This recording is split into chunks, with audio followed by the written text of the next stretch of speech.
আজকের আলোচনাটা database security নিয়ে।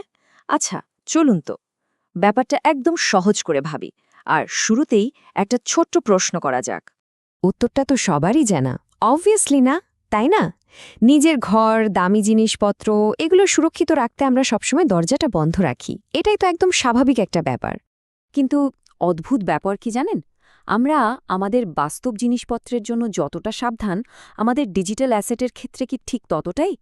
একবার ভেবে দেখুন, ঘরের দরজাটা যেমন আমাদের ফিজিক্যাল এন্ট্রি পয়েন্ট, ঠিক তেমনি ব্যবসার ডেটাবেস হলো তার ডিজিটাল এন্ট্রি পয়েন্ট।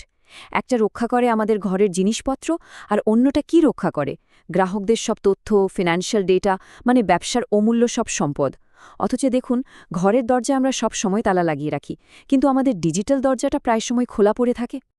আর ঠিক এই জায়গাটাতেই আমাদের আজকের আলোচনার ফোকাস।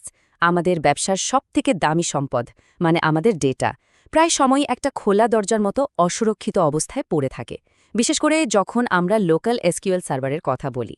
অনেকেরই ধারণা ডেটা ব্রিচ মানে শুধু আর্থিক ক্ষতি, কিন্তু সত্যিটা হলো আসল ক্ষতিটা তার থেকেও অনেক অনেক বেশি গভীরে।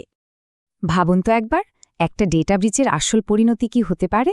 গ্রাহকদের সব পার্সোনাল ডেটা চলে গেল হ্যাকারদের হাতে, কোম্পানির সব গোপন আর্থিক তথ্য পাবলিক হয়ে গেল।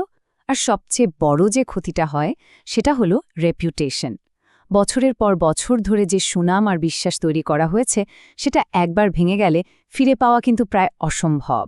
তাহলে প্রশ্ন আসতেই পারে, হ্যাকাররা ঠিক কোন পথে আমাদের সিস্টেমে ঢোকে? চলুন একটু গভীরে গিয়ে দেখি বিপদটা আসলে কোথায় লুকিয়ে আছে।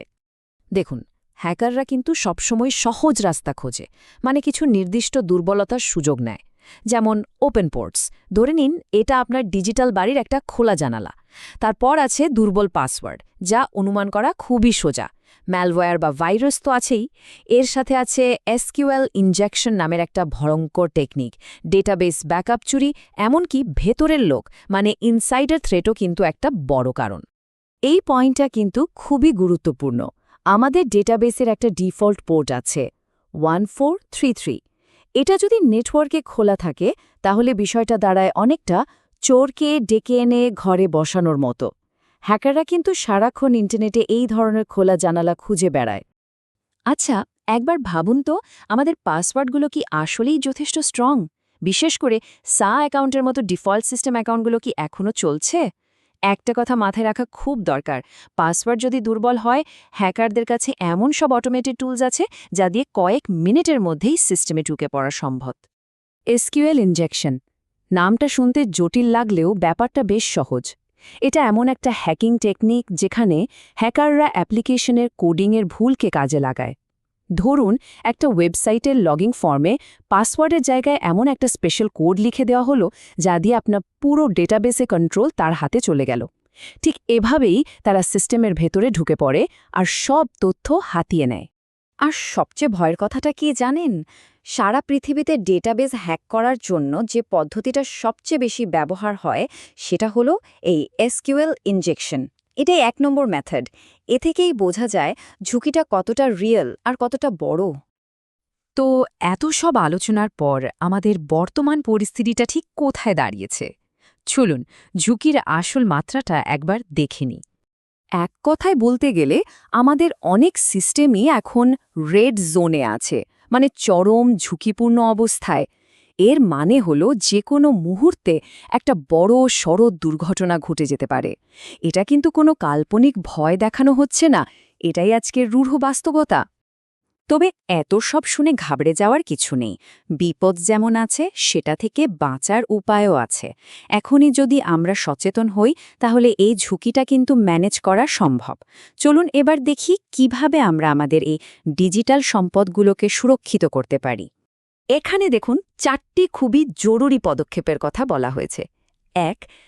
অ্যাকাউন্টটা ডিসেবল করে দিন আর শক্তিশালী পাসওয়ার্ড ব্যবহার করুন, এটাই হ্যাকারদের প্রথম টার্গেট থাকে। ২. নেটওয়ার্কটাকে সিকিউর করতে হবে, দরকার হলে ভিপিএন ব্যবহার করুন, এতে আপনার কানেকশনটা এনক্রিপ্টেড আর সেফ থাকবে। ৩. সার্ভার আর অ্যাপগুলোতে নিয়মিত সিকিউরিটি আপডেট দিন, কারণ পুরনো সফটওয়্যারে অনেক ফাঁকফোকর থাকে।